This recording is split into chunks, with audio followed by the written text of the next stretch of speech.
A story you'll definitely want to hear to the end. Chapter 1. A Toast of Bitter Wormwood. The air in the banquet hall seemed as thick and sweet as molasses.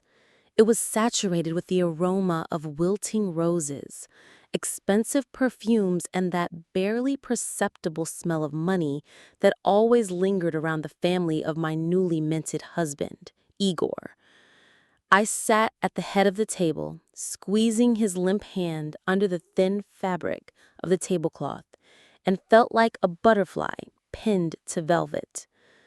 My snow-white dress, which my father had saved up for a whole year to buy, seemed absurd and garish in this kingdom of muted tones and icy politeness. Every glance thrown in my direction was like the prick of a pin. To them, to all these dressed-up and preened relatives, I was a foreign element, a girl from the provinces, the daughter of a simple plumber who had dared to reach for their golden boy. And then came the time for toasts. One by one, sleek men in immaculate suits and ladies whose smiles never reached their eyes stood up. Their speeches were as smooth as sea-worn stones, and just as cold. They wished us harmony, mutual understanding, and of course, prosperity, while casting appraising glances at me as if calculating how much I might hinder that last point. Igor fidgeted in his chair, his palms sweating in mine. He was afraid of his mother, Svetlana Anatolievna, and this fear was almost palpable. And then she stood up, tall, bony, in a dress the color of old gold that made her look like a venomous wasp. A silence instantly fell over the hall. Even the waiters froze by the walls. Svetlana Anatolievna surveyed the guests with the heavy, commanding gaze, letting it rest on me for a fraction of a second longer than propriety demanded. I will not speak long and empty words. Her voice, low and throaty, cut the silence like a knife. I am a woman of action. Igor, my son, you know how much I love you, and how I have always cared for your future. Therefore, your father and I have decided to give you a wedding gift. She paused, savoring the effect. Igor smiled at her gratefully and obsequiously. We are giving you, and only you, my son, a 4-room apartment in the city center, she enunciated, and each word was a lash of a whip. With the deed of gift registered exclusively in your name, so that if any misunderstandings should arise in the future, this destitute peasant girl and her share will have nothing to do with our family estate. The silence, which had previously been merely an absence of sound, became as dense as mercury. It filled my ears, constricted my throat. I saw Igor's face turn pale, saw some of the guests shamefully lower their eyes, but most watched with a predatory curiosity, awaiting the continuation of this humiliating spectacle. My cheeks burned as if I had been slapped. I felt naked, exposed to shame before 100 pairs of foreign eyes. The words "destitute peasant girl" rang in my ears, branding my consciousness. I looked at my father. He was sitting at a distant table, among my few and modestly dressed relatives. His work jacket, bought for the occasion, seemed out of place here. His face was calm, almost impenetrable, but I knew what storm was raging inside him. Svetlana Anatolievna sat down with a triumphant smirk. The silence continued to press down, and in this deafening silence, the scrape of a chair being pushed back was heard. My father stood up. He was not tall or imposing, but his figure had acquired a kind of unbending firmness. He slowly surveyed the frozen hall, his eyes meeting mine for a moment, and I read in them not pity, but something else: resolve. Then he looked directly at Svetlana Anatolyevna, who was staring at him with open contempt. "Thank you for the generous gift." His voice was even, without a trace of a tremor. "And for the honesty. Now, with your permission, it is my turn to speak." Chapter 2. The Man with Another Name. The entire hall, as if on command, turned their heads toward him. Expectation had given way to bewilderment. What could this simple laborer say? This plumber, as Igor's father mockingly called him behind his back. Apologize? Try to awkwardly smooth things over? But there was neither timidity nor a desire for reconciliation in my father's voice. There was a ring of steel in it, which I had heard only once, many years ago, when a neighbor's dog had sunk its teeth into my leg, and my father, without a second thought, had broken its jaw with his bare hands. "I am indeed a simple man," he began, and his words fell into the silence like heavy drops. "All my life I have worked with my hands. I fixed pipes, changed gaskets, dealt with what others disdainfully call filth. It is honest work, but it wasn't always so." He paused, and I saw something like anxiety flicker in the eyes of Igor's father, Boris Petrovich, a high-ranking official with the face of a well-fed bulldog. 30 years ago, I had a different name, and I was not a plumber. I was a young design engineer, one of the leading specialists at a top-secret research institute. My name, my real name, was known in very narrow circles. I was leading a project that could have changed the entire energy system of our country, a project that promised not just fame but colossal opportunities. It was my life's work. He spoke, and I didn't recognize him. Where was my quiet, taciturn father who smelled of machine oil and tobacco? Before me stood another man, confident, tough, with a glint of former power in his eyes. The guests were whispering. Igor looked at me with a silent question, but I could only shrug. I was as shocked as everyone else. "I had a partner," my father continued, not raising his voice, but every word seared itself into the mind. "A talented organizer, but a worthless engineer.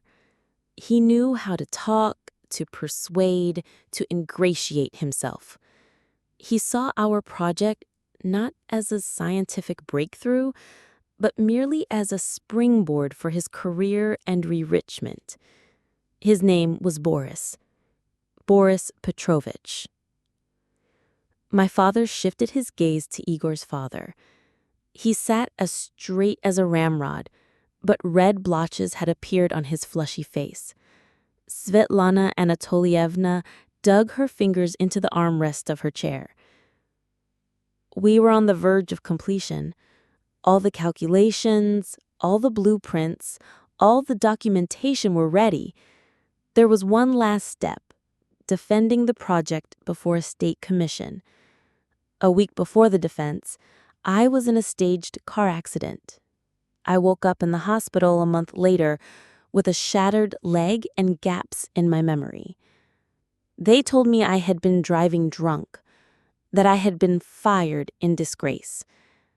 And a month later, I learned that the project had been brilliantly defended. But it was defended by one man, Boris Petrovich. He presented all my work as his own. He received a medal, a bonus, a high position, and all the benefits that came with it. A dead silence fell upon the hall. This was worse than any scandal. This was a confession, a public lancing of an old, festering wound. They took everything from me. Bitterness crept into my father's voice, but not weakness. My name, my career, my future. I had to change my last name, move to another city, and start my life from scratch. I became a plumber because it was the only job where they didn't ask for recommendations from my previous place of work. I learned to live quietly, unnoticed, burying the man I once was deep inside. I raised my daughter and prayed for only one thing: that her life would not be like mine, that she would never have to face such vileness and betrayal. He looked at my husband's family again. And here is the irony of fate. 30 years later, my only daughter is getting married to the son of the man who broke my life, who built his well-being, his empire, his deed of gift for an apartment on my bones, on my stolen future. Chapter 3. The Price of Silence. My father's words hung in the air like smoke from a gunshot. I looked at Boris Petrovich and saw the mask of the smug master of life fall away. Now his was the face of a cornered man. His breathing grew heavy, and his eyes darted about, searching for support, but met only the gazes of guests hungry for a spectacle. Svetlana Anatolievna, by contrast, seemed carved from marble. Her face was impassive, but in the depths of her dark eyes, a cold, calculating fire burned. She wasn't scared. She was furious. "It's a lie," Boris Petrovich finally shouted, his voice cracking into a squeal. "An audacious, vile lie. This man is insane. He's trying to slander my reputation. Security." A pair of burly men in suits started towards my father's table, but he stopped them with a single gesture. "Don't be hasty," he said calmly. "I have proof. Not everything could be burned in the archives, Boris. I wasn't a genius, but I was meticulous and prudent. Copies of key calculations, microfilms of blueprints, certified with my signature long before the accident. All these years, they have been lying in a banked safe deposit box, waiting for their moment. I didn't want this moment. I had buried the past, but you yourselves forced me to dig it up. You, Svetlana Anatolievna, with your words about a destitute peasant girl." He addressed her directly for the first time, and there was something in his gaze that I couldn't understand. Not just hatred for his enemy's wife, there was something personal, old, like the ache of an old scar. "Did you think I came here to beg, to humiliate myself?" my father continued, an icy mockery in his voice. "No, I came not to ask, but to take what is mine. Not for me personally. I don't need anything anymore, but everything you have, this house, these cars, this business you started with the bonus money, and even this apartment you so generously gifted to your son. All of it is built on a foundation of theft, and I can prove it. Tomorrow, these documents will be on the prosecutor's desk, and believe me, it will be very difficult to hush up this story." Igor jumped to his feet. "Dad, is this true? Mom!" His face was contorted with horror and disbelief. He looked from his father to his mother, and his world, so clear and stable, was crumbling before his eyes.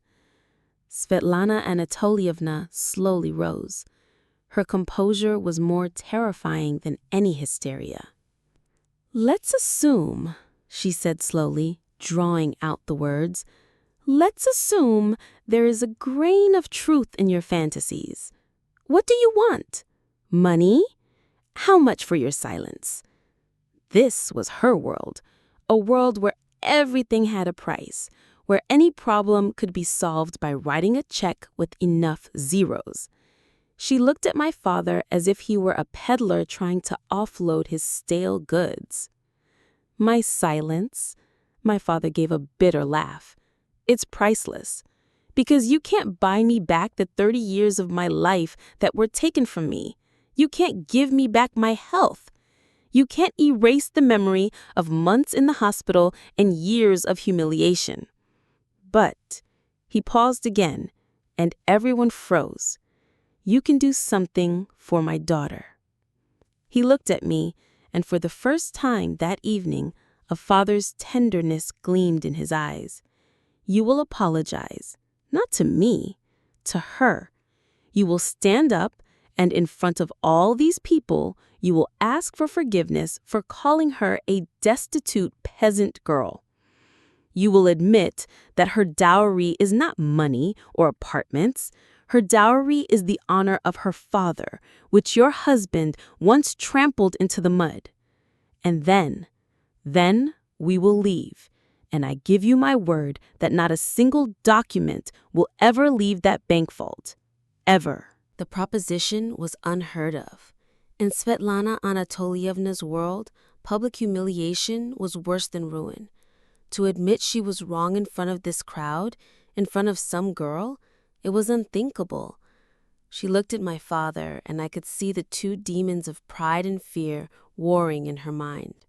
Her entire world, her entire life depended on the single word she had to utter. Chapter 4. The False Bottom.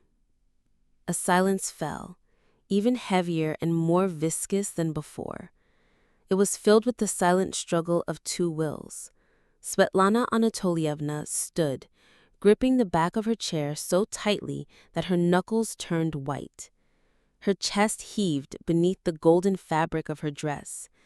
To look at my father, at this simple plumber who had dared to bring her, the Almighty, to her knees, was a physical torture for her. Boris Petrovich, her husband, had deflated, becoming a pale shadow of his former self. He looked at his wife with pleading eyes. He was ready for anything to make this nightmare end, but she was the one who decided here. I saw her struggle. I saw the workings of her mind reflected in her eyes, cold and sharp as a surgeon's scalpel. She was weighing the risks. On one side, public humiliation, a crack in her flawless facade. On the other, the complete collapse of everything that gave her life meaning, status, wealth, social standing. The scandal my father could unleash would be like an explosion, and the shrapnel would hit everyone. And she made her choice. "Fine," she exhaled, and the words sounded like metal scraping on glass. But my father didn't let her finish. "Not so fast, Svetlana." And he said her name without the formal patronymic was so intimate and frightening that a chill ran down my spine.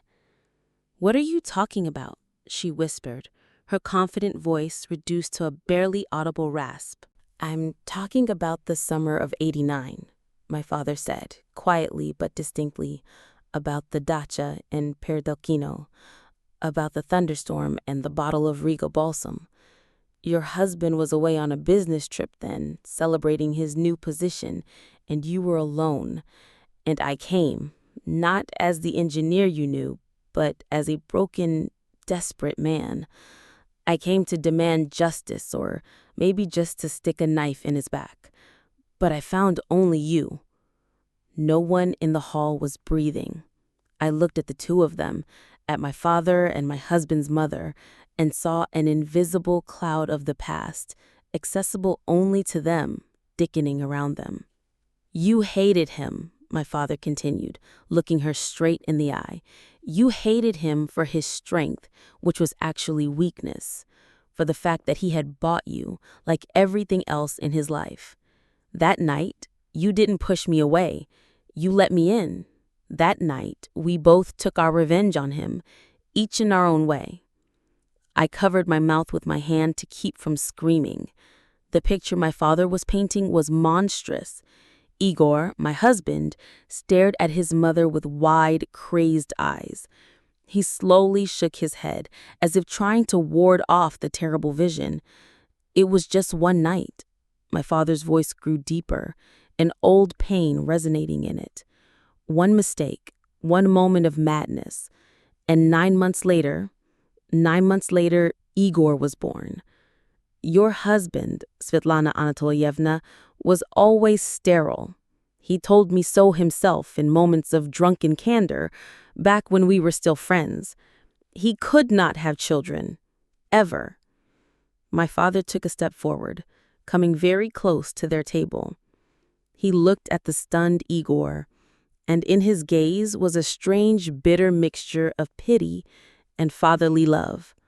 So whose son is this, at whose wedding we are all celebrating today? Whose son did you name today as the sole heir so that his share would not go to a destitute peasant girl? Answer me, Svetlana Anatolievna, or should I? Chapter 5. An Inheritance from the Ashes. The world collapsed. There was nothing left. No banquet hall, no guests, no music, only a deafening vacuum-like void, at the center of which stood 3 figures. My father, who had just confessed to the most terrible sin of his life. Svetlana Anatolievna, whose marble face had finally cracked, revealing an abyss of despair. And Igor, my husband, my half-brother. The thought seared me. I looked at him, at his bewildered, boyish face, at the fair hair so much like my father's in his youth, and I felt the ground give way beneath my feet. All our love, our plans, our dreams, it was all built on a monstrous, all-consuming lie. Svetlana Anatolievna let out a soft, choked moan and slowly sank into her chair. Her mask was torn away for good. Before us sat not a domineering socialite, but a crushed, lost woman. Boris Petrovich, the man who had believed Igor to be his son and heir his whole life, looked at him with alienation and horror, as if at the living proof of his long-standing shame. And Igor, he took a step back, then another. He looked at my father, the man he had despised as service staff, and in his eyes disbelief, denial, and a terrible, cursed realization battled. Then he turned his gaze to me, and in that gaze I read our shared sentence. We were the wreckage of a shipwreck cast upon the shore of someone else's tragedy. My father did not look like a victor. An infinite weariness laid upon his face. He was not triumphant. He had simply put an end to a story that had tormented him for 30 years. He had not come here for revenge or money. He had come for the truth, for his mutilated life, for his daughter's honor, and perhaps, without realizing it himself, for his lost son. The apartment we gift only to our son. My mother-in-law's phrase now sounded like a cruel mockery of fate. She was so afraid that a share would go to the destitute peasant girl that she had ended up disinheriting her own husband and giving everything to the son of her lover, the father of that very peasant girl. What a cruel, what a diabolical irony! A stir went through the hall. The guests, recovering from the initial shock, began to quietly, trying not to draw attention, rise from their seats and slip toward the exit. They had received more than bread and circuses. They had witnessed the complete destruction of one family and the birth of a new, monstrous truth. My father came over to me. He placed his heavy, calloused hand on my shoulder. "Let's go, daughter.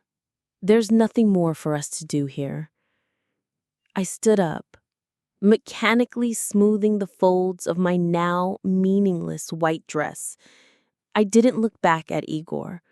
I knew I could never look him in the eye again without seeing my father's reflection in them.